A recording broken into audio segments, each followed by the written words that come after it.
உங்களுக்கு ஆசீர்வாதம் அல்ல, ஆசீர்வாதங்களை கத்தர் வைத்திருக்கிறார்.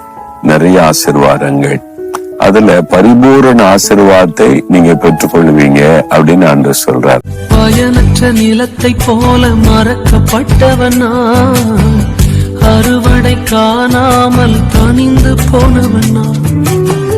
பயனற்ற நிலத்தை போல மறக்கப்பட்டவனா, அறுவடை காணாமல் தனிந்து போனவனா.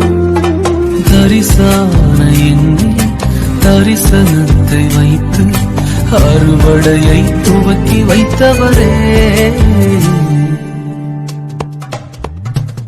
உங்க கிருபை என்னை வாழ வைத்ததே, உங்க கிருபை என்னை தூக்கி சுமக்குதே, உங்க கிருபை என்னை வாழ வைத்ததே.